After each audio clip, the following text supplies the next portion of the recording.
Visey was performance cool, right? And he showed you that today.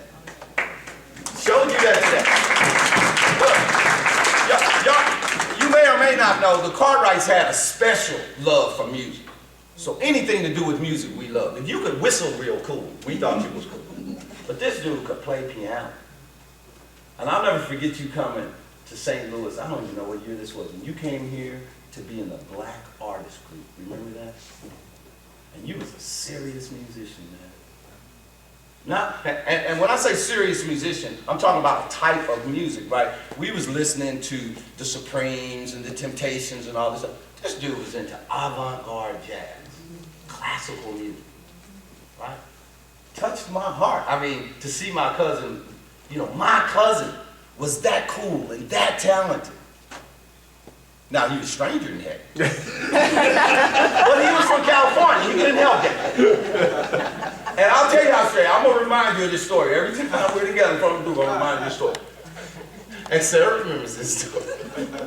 Visey was into his music, into this Black Artist Group thing. I mean, you come up and say, man, what day is it, Visey? I'm thinking about my music. He was serious with his, right? And had this, you didn't know this about your dad. Had like a Michael Jackson fro, one of them big old fro. Y'all remember that? Dude had, I mean, where it was too heavy sometimes. He couldn't keep his head up straight, right? So, two things happened on this same day with Visey, right?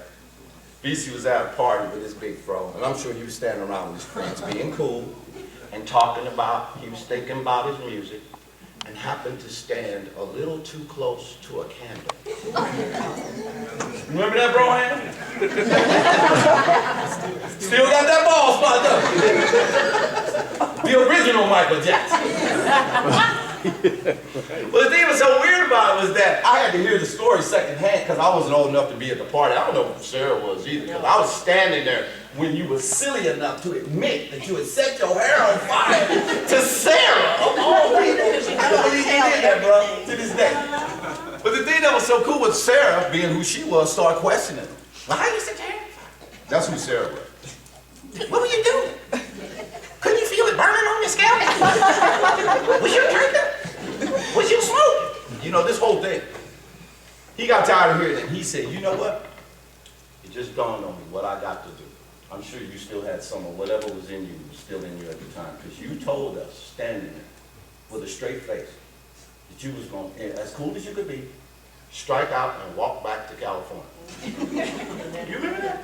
I remember him taking off going to California and worrying about it the whole way. Oh, it was right up here on North Market when he said it.